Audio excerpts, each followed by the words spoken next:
Obra tremenda. Rapaz liberto de ginecomastia, um testemunho de fé na congregação cristã no Brasil. O peso invisível, a luta silenciosa de Lucas. O sol da manhã de sábado penetrava pelas frestas das cortinas de chita florida na casa modesta de Dona Maria, no bairro de Vila Nova, em São Paulo. O cheiro de café coado na hora se misturava ao aroma do pão caseiro que ela havia assado ainda de madrugada, como fazia todos os sábados antes da escola bíblica dominical. Mas naquele dia, algo estava diferente. Seu filho mais velho, Lucas, de 19 anos, ainda não havia saído do quarto. Lucas, meu filho, o café já está pronto. Hoje o irmão José vai falar sobre a cura divina na EBD, não vai querer perder, não é? Chamou Dona Maria, batendo levemente na porta do quarto. Do outro lado, um silêncio pesado. Lucas, encostado na parede fria, olhava para o próprio reflexo no espelho embutido no armário. As mãos tremiam enquanto ele tentava abotoar a camisa social branca, obrigatória para os homens na congregação cristã no Brasil, mas não era o tecido que o incomodava. Era o volume anormal sob a camisa, os seios inchados que o faziam evitar qualquer contato visual nos cultos, qualquer aperto de mão mais demorado, qualquer olhares curiosos dos irmãos mais velhos. Já vou, mãe, respondeu com a voz embargada. Ele sabia que não poderia esconder aquilo para sempre. Desde os 15 anos, quando notou as primeiras mudanças no corpo, Lucas vivia um pesadelo. A ginecomastia, o desenvolvimento anormal das mamas em homens, o havia transformado em prisioneiro do próprio corpo. Os médicos falavam em desequilíbrios hormonais, em puberdade tardia, em possíveis efeitos colaterais de remédios que tomara na infância. Mas Lucas, criado nos princípios rígidos da CCB, onde a ciência muitas vezes era vista com desconfiança quando contrariava a fé, preferia acreditar que aquilo era uma prova, uma cruz que Deus, em sua sabedoria, havia permitido que carregasse. Mas e se não fosse só uma prova? E se fosse uma maldição? Um castigo por algum pecado oculto? Essas perguntas o atormentavam, especialmente nas noites de oração, quando os irmãos se ajoelhavam e clamavam por milagres. Ele via pessoas sendo curadas de dores nas costas, de enxaquecas, até de problemas de visão.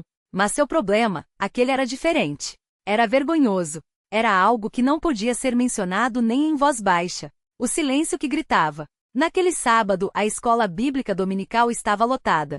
Os bancos de madeira envernizada rangiam sob o peso dos fiéis, e o som das páginas da Bíblia sendo viradas enchia o salão. O irmão José, um homem de voz grave e gestos firmes, falava sobre a mulher do fluxo de sangue. Eis que uma mulher que havia 12 anos padecia de uma hemorragia, chegando por trás dele, tocou na orla de suas vestes. Porque dizia consigo, se eu apenas tocar em suas vestes, ficarei curada. Jesus, voltando-se e vendo-a, disse, tem bom ânimo, filha, a tua fé te salvou. Leu ele em Mateus 9, 20 e 22. Lucas baixou a cabeça. 12 anos.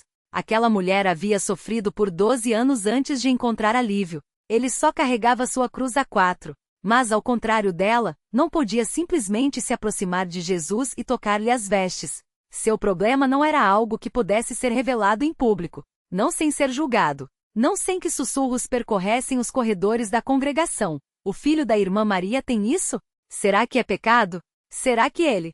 Irmãos, Deus não faz acepção de pessoas. Continuou o irmão José, levantando a voz. Se ele curou a mulher do fluxo, se ele abriu os olhos do cego, se ele ressuscitou Lázaro, ele pode curar qualquer enfermidade. Basta crer. Lucas sentiu as mãos suarem. Crer? Era tão fácil dizer isso. Mas como crer quando a vergonha o impedia até de orar em voz alta? Ao seu lado, seu amigo de infância, Daniel, notou seu desconforto.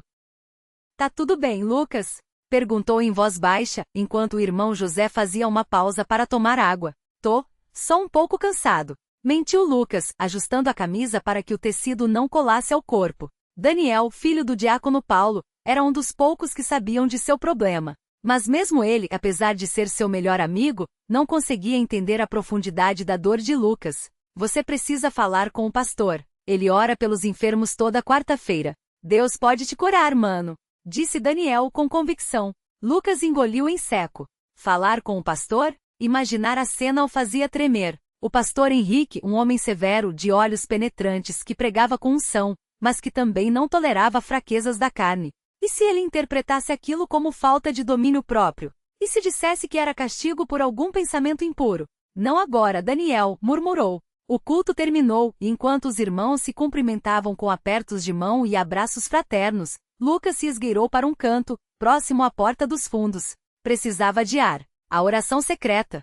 Naquela noite, depois que todos na casa dormiram, Lucas se ajoelhou ao lado da cama, como fazia todas as noites. Mas dessa vez as palavras não vinham. Os salmos que decorara desde criança pareciam vazios. Os hinos que cantava com tanto fervor nos cultos soavam como eco de uma fé que não conseguia alcançar. Senhor, sussurrou com os punhos cerrados.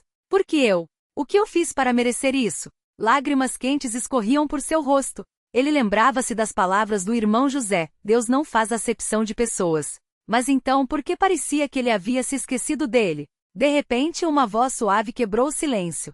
Filho, a tua fé te salvou. Lucas se virou, assustado. Ninguém estava ali. Só a penumbra do quarto, iluminada pela luz fraca da lua que entrava pela janela entreaberta. Quem? Perguntou, o coração acelerado.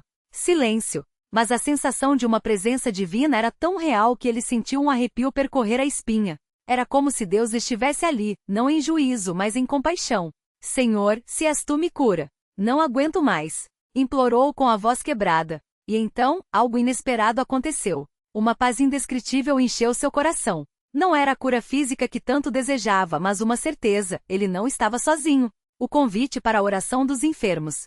Na quarta-feira seguinte, Daniel insistiu novamente. Vem comigo hoje à noite. O pastor vai orar pelos enfermos. Deus está te chamando, Lucas. Lucas hesitou. Mas algo dentro dele, talvez a memória daquela voz na noite passada, o impulsionou a concordar. Tá bom, mas só se você ficar do meu lado. Disse, com um fio de esperança. O salão da congregação estava cheio naquela noite. O ar pesado de expectativa. Muitas pessoas ali estavam com problemas visíveis, muletas, curativos, rostos marcados pela dor. Lucas se sentiu um intruso.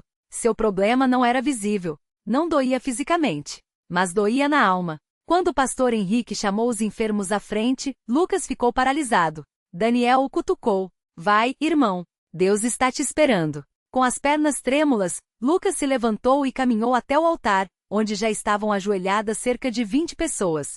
O pastor, com as mãos estendidas, começou a orar em voz alta. Pai Celestial, nós te pedimos, em nome de Jesus, que estendas a tua mão misericordiosa sobre estes teus filhos. Que a tua virtude desça, que os demônios da enfermidade sejam expulsos, que a tua glória se manifeste. Lucas fechou os olhos, mas as lágrimas escapavam. Ele não conseguia nem levantar as mãos, tão envergonhado estava. De repente, sentiu uma mão pesada sobre seu ombro. Era o pastor. Filho, qual é o teu nome? Perguntou com uma voz que, apesar de severa, carregava uma ternura inesperada. Lucas, pastor. Respondeu, engolindo o choro. Lucas, o que te aflige? A pergunta foi como uma faca. Ele poderia mentir, dizer que era uma dor de cabeça, uma dor nas costas. Mas algo dentro dele se quebrantou. Pastor, eu tenho, sua voz falhou. Eu tenho um problema nas mamas. Desde adolescente. Os médicos falam que é ginecomastia, mas eu não aguento mais, pastor. Não consigo nem olhar no espelho. Um silêncio se fez ao redor. Lucas sentiu os olhares dos irmãos sobre si, mas não teve coragem de abrir os olhos. Então o pastor Henrique fez algo que ninguém esperava. Ele se ajoelhou ao lado de Lucas. Meu filho, disse com a voz embargada. Deus não te abandonou. Ele vê a tua dor. E hoje, nesta noite, ele vai te libertar. E começou a orar. Não com palavras bonitas ou frases decoradas, mas com um clamor que parecia vir das profundezas da alma. Senhor Jesus, este filho teu está quebrantado. Ele tem carregado uma cruz que não é dele. Mas tu, que carregaste a nossa cruz na cruz do Calvário, livra-o deste fardo. Em nome de Jesus, eu determino. Esta enfermidade sai agora. Os hormônios se normalizam, as células voltam ao lugar. Que o sangue de Jesus purifique cada parte do seu corpo. Amém. Lucas sentiu como se uma corrente tivesse sido quebrada. Não houve um estalo, não houve uma luz cegante. Mas uma certeza absoluta invadiu seu ser. Ele estava livre. O milagre que veio na calada da noite. Nos dias seguintes, Lucas não notou nenhuma mudança física imediata. Mas algo havia mudado em seu espírito. A vergonha que o acompanhava há anos começou a se dissipar. Ele passou a orar com mais fé, a participar dos cultos sem se esconder nos fundos, a olhar nos olhos dos irmãos sem medo. Até que 3 semanas depois, enquanto tomava banho, notou algo diferente. O volume em seu peito havia diminuído. Não completamente, mas o suficiente para que ele pudesse vestir uma camisa justa sem se sentir exposto. Correu para o quarto da mãe, batendo a porta com urgência. Mãe, vem aqui. Chamou sem conseguir conter a emoção. Dona Maria, assustada, abriu a porta ainda de roupão. O que foi, filho? Tá doente? Perguntou, preocupada. Não, mãe. Olha, disse, levantando a camisa. Dona Maria levou as mãos à boca. Meu Deus! Lucas sussurrou, com lágrimas nos olhos. É um milagre. O testemunho que abalou a congregação. No domingo seguinte, durante o culto da manhã, o pastor Henrique chamou Lucas à frente. Irmãos, hoje temos um testemunho de fé entre nós. Nosso irmão Lucas foi libertado de uma enfermidade que o afligia há anos. Ele poderia ter se envergonhado, poderia ter se escondido. Mas ele veio ao altar, se humilhou perante Deus, e o Senhor o honrou. Hoje ele está aqui para dar o seu testemunho. Lucas, de pé ao lado do pastor, sentiu o coração bater forte. Nunca havia falado em público antes. Mas desta vez não havia medo. Só gratidão. Irmãos, começou com a voz trêmula. Eu vivi anos com vergonha. Achava que Deus me havia abandonado. Mas Ele nunca me deixou. Mesmo quando eu não conseguia orar, Ele ouvia o meu clamor. Mesmo quando eu me escondia, Ele me via. E hoje eu estou aqui para dizer, Deus é fiel. Ele cura, Ele libera, Ele restaura. Se vocês estão passando por algo que parece não ter solução, não desistam. Deus tem o tempo certo. E quando Ele age, é para a sua glória. O salão explodiu em glórias a Deus. Muitos choravam. Outros levantavam as mãos em adoração. E no meio daqueles irmãos, Lucas sentiu, pela primeira vez em anos, que pertencia àquele lugar. Que não era um estranho, um anormal, um castigado. Era um filho de Deus. Curado, liberto, restaurado. A vida depois da libertação. Nos meses que se seguiram, a transformação de Lucas foi visível não só fisicamente, mas espiritualmente. Ele passou a participar ativamente dos cultos, a visitar os enfermos, a dar testemunhos em outras congregações. Sua história se espalhou, e muitos jovens que sofriam em silêncio com depressão, com vícios, com doenças vergonhosas passaram a procurá-lo para pedir oração. Um dia, após um culto de jovens, um rapaz de 16 anos, chamado Mateus, se aproximou dele com os olhos baixos. Irmão Lucas, eu tenho um problema também. Não é igual ao seu, mas é ruim. Muito ruim. Disse com a voz trêmula. Lucas colocou a mão no ombro do jovem. Deus não quer que a gente carregue nossas dores sozinhos, Mateus. Vamos orar? E ali nos fundos da congregação, os dois se ajoelharam. Lucas orou com a mesma fé que um dia havia recebido. Porque agora ele sabia, os milagres não são para alguns. São para quem crê. A mensagem final. Fé além da vergonha. A história de Lucas se tornou um marco na congregação cristã no Brasil não apenas por causa do milagre em si, mas pelo que ele representava, a vitória da fé sobre a vergonha. Muitos dentro e fora da CCB ainda veem doenças como a ginecomastia, ou qualquer condição que afete a autoimagem, como algo a ser escondido, como um sinal de fraqueza. Mas Lucas provou que Deus não olha para a aparência. Ele olha para o coração. Hoje, anos depois, Lucas é um dos líderes da mocidade em sua congregação. Ele ainda carrega algumas marcas daqueles anos difíceis, mas agora as usa como testemunho. Porque, como ele mesmo diz, Deus não nos livra das batalhas para nos poupar do sofrimento. Ele nos livra para que possamos contar aos outros que Ele é fiel, mesmo quando tudo parece perdido. E assim em cada culto, em cada oração, em cada abraço fraterno, a obra tremenda que Deus fez na vida de Lucas continua ecoando, provando que nenhuma vergonha é maior que o poder de Deus. Amém.